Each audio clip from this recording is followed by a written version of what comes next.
ये क्या कह रहा है जेलेंस्की को, कह रहा है कि दो ही होती हैं चीजें, एक होता है यस और दूसरा होता है नो। पर्टिकुलर एक ये इंटरनेशनल फॉरेन अफेयर के ऊपर में मैं कुछ आर्टिकल्स पढ़ रहा था जो कि फॉर्मर डिप्लोमेट्स के द्वारा लिखे गए थे। तो मैं आज की डेट में ट्रेड के मामले में, साइंस एंड टेक के मामले में, मिलिट्री के मामले में, रिसर्च एंड डेवलपमेंट के मामले में हर जगह मुंह की खा लिया है यूएस से, चाइना से, ऐसा आप लोग यहां पर बोल सकते हो। तो अगर चाइना को डील नहीं करा तो दुनिया का लीडर चाइना आप लोग को नजर आता हुआ नजर आएगा आज की डेट में अगर कंपेयर करोगे। तो इसी के द्वारा गोल्ड कार्ड इशू कर दिया गया है। इस तरीके के कार्ड जो है नॉर्मली यूनाइटेड अरब एमिरेट्स में इशू किए जाते हैं। ये क्या कह रहा है जेलेंस्की को, कह रहा है कि दो ही होती हैं चीजें, एक होता है यस और दूसरा होता है नो। कह रहे हैं तो डील में आ जा और नहीं तो कल्टी मार जाऊंगा मैं। ठीक है, ट्रम्प कह रहा है मेक डील और वी आर आउट, यानी कि हम तुम्हारे साथ नहीं खेल रहे हैं। तो जेलेंस्की को बैठकर यहाँ पर ट्रम्प साहब ये बोल रहे हैं यहाँ पर। तो यहाँ पर जेलेंस्की क्या सोच रहा होगा यार, इस टाइम पे बैठा हुआ बंदा ये कह रहा होगा कि मतलब क्या ही बोलूं, इस इंसान ने मुझे ऐसी जगह लाकर छोड़ दिया है कि एक साइड में कुआया दूसरी साइड में खाई है, एक साइड में मेरी जमीन भी जा रही है और दूसरे साइड में मेरे मिनरल्स जा रहे हैं, और देश के अंदर में जितनी ज्यादा पोलम हो चुकी है, इतने सारे लोगों की जान जा चुकी है, और ये इंसान मेरे साथ में कैसे खेल रहा है यहाँ पर। तो अभी डोनाल्ड ट्रंप जो है वो यहाँ पर खेलते हुए नजर आ रहे हैं। ये यूनाइटेड स्टेट ऑफ अमेरिका के मैक्सिमम टाइम प्रेसिडेंट ऐसा होता है कि लगातार बन जाते हैं। इसने दो बार झटका दिया यूएसए को, एक बार 45वां प्रेसिडेंट ने बना, एक बार 47वां, बीच में जो बाइडन आ गए। तो इस इंसान ने अभी कहानी जो है ऐसी कर रखी है। तो देखने वाली बात है कि कंप्लीटली 100% पुतिन की गोद में जाकर बैठ गया इंसान, और जेलेंस्की साहब को ऐसा कर दिया, बिल्कुल निहत्ता नहीं कर देता, बिल्कुल निहत्ता छोड़ दिया। तो अभी देखिए कि क्या सिचुएशन यहां पर बनती है।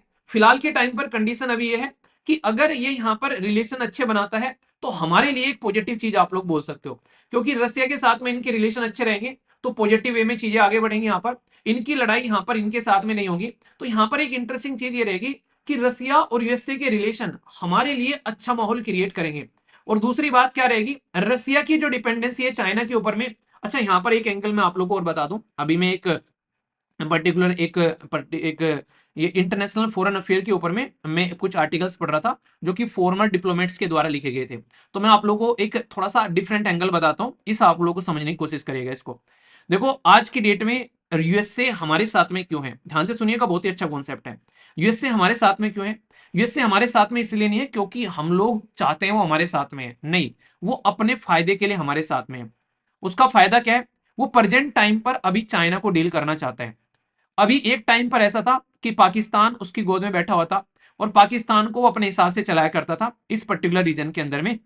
एक रिप्रेजेंटेटिव के तौर पर पाकिस्तान का रहा करता था यूएसए। ठीक है, अभी जयशंकर साहब ने स्टेटमेंट भी दी कि Pakistan is a failure state, जो कि यूएन की भीख के ऊपर में जिंदा है आज की डेट में। मतलब एक तरीके से यूनाइटेड नेशन के जो ऑर्गन्स हैं उनके द्वारा जो इसको सपोर्ट प्रोवाइड कराया जाता है, तो उनसे ये जिंदा है, खासकर अगर आज की डेट में पाकिस्तान के बारे में बात करें। पर लेकिन भारत का अपना खुद का अस्तित्व है, भारत की अपनी खुद की जीडीपी है, तो भारत की खुद की अपनी इकोनॉमी है, तो भारत का स्टैंड बिल्कुल डिफरेंट रहता है। ये चाइना को डील करना चाहता है। ठीक है, चाइना को डील करना चाहता है, तो यहां पर अभी चाइना के साथ में रसिया बैठा हुआ है यहाँ पर, क्योंकि चाइना और रसिया के साथ में रिलेशन अच्छे हो गए, क्योंकि उस टाइम पर यूएसए इनका साथ नहीं दे रहा था। पर प्रेजेंट टाइम पर क्या हो रहा है, ये हमारे साथ में हमको इसलिए देखता है कि अगर हम लोग हथियार जो है वो रसिया से खरीदते हैं, औरों के ऊपर तो ये सैंक्शन लगाते हैं पर हमारे ऊपर सैंक्शन नहीं लगाता। रीजन क्या है? इसको पता है कि अगर लड़ाई होगी कल को तो ये हथियार ये चाइना के खिलाफ यूज करेगा। तो इनडायरेक्ट वे में जो काम इसको यूक्रेन में करना पड़ रहा है अपने हथियार देकर, उस टाइम पर ये कर रहा था जो बाइडन, और रसिया को डील करने की कोशिश कर रहे थे। अभी फिलहाल के टाइम पर यहां पर यही सिचुएशन सेम आप लोगों को देखने को मिल रही है कि भले ही इंडिया हमसे हथियार नहीं ले रहा है, पर at the end of the day तो चाइना को ही डील करेगा।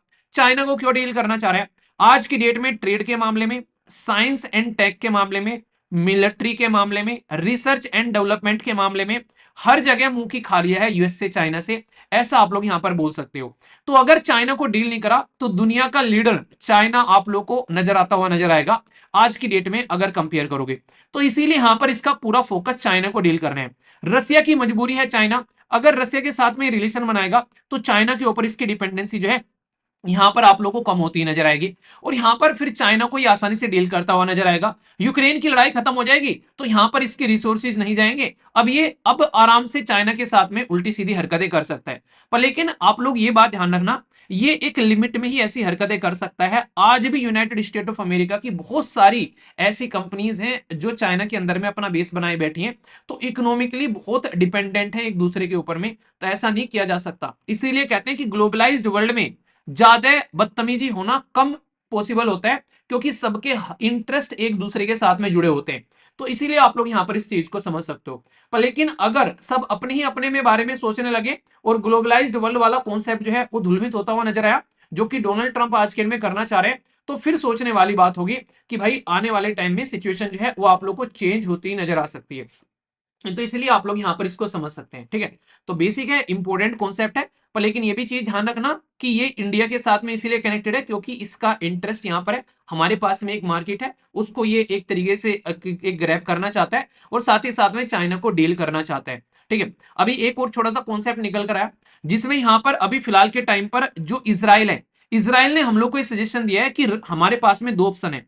एक तो फाइटर जेट खरीदना है हम लोग को रसिया वाला, और एक खरीदना है यहाँ पर यूएसए वाला। तो इसराइल ने बोला यूएसए वाला खरीदो। तो यहां पर कई सारे लोगों ने क्रिटिसाइज किया कि इसराइल इसलिए कह रहा है कि यूएसए वाला खरीदो क्योंकि इसराइल के भी उस कंपनी में शेयर्स आप लोगों को देखने को मिलेंगे, जो कि ये फाइटर जेट इनके द्वारा यूज किया जा रहा है। पर लेकिन दूसरी साइड में यहां पर पॉजिटिव चीज क्या है हमारे लिए, और एक नेगेटिव चीज क्या है हमारे लिए। नेगेटिव चीज तो ये कि यूएसए का माल जो हम जो भी खरीदते हैं डिफेंस के लिए, वो बहुत ही कॉस्टली होता है, बहुत महंगा होता है। पर पॉजिटिव चीज है कि कल को चलकर इसराइल ये कह रहा है, इसराइल हमारे साथ हमेशा खड़ा मिलेगा आप लोगों को किसी भी कंडीशन में। इसराइल कहता है कि मैं अनकंडीशनल सपोर्ट तुम्हें देने के लिए तैयार हूं। तो अगर इसराइल अनकंडीशनल सपोर्ट दे रहा है, तो ये कह रहा है कि अगर तुम्हारे पास भी सेम फाइटर जेट होगा यहाँ पर, तो उसका फायदा ये रहेगा कि हम लोग मिलकर काम कर पाएंगे आसानी से, ठीक है। तो उसमें पॉजिटिव चीज ये देखने को मिलेगी, आप लोग ऐसे आप लोग यहाँ पर समझ सकते हो।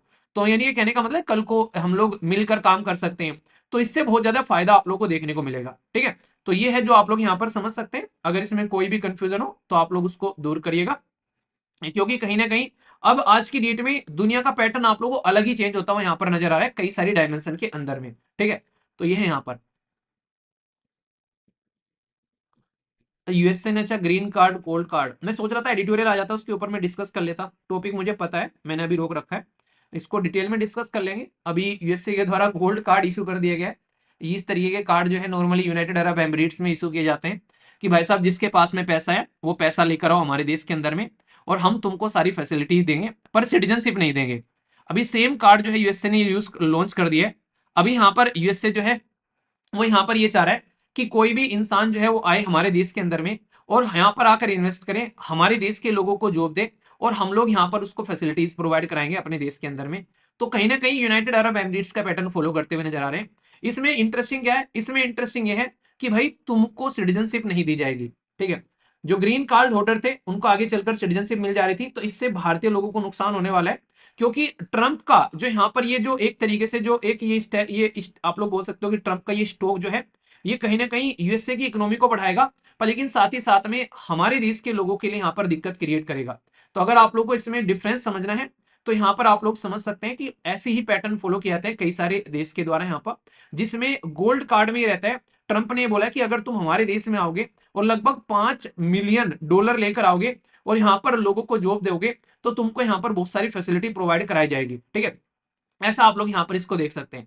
तो मतलब एक तरीके से पैसा कमाने का अच्छा तरीका है, यहाँ पर अपने देश के अंदर में जॉब क्रिएट करने का अच्छा तरीका आप लोग इसको बोल सकते हो। और ये कई सारे देश फॉलो कर रहे हैं, इसमें फायदा ही हो जाता है, एक तो तुमको सामने वाले को अपना सिटीजनशिप भी नहीं देनी है, और साथ ही साथ में तुम अच्छे खासे उससे पैसे भी कमा ले रहे हो, ठीक है। तो ये पॉइंट आप लोग यहाँ पर ध्यान रख सकते हैं, ओके।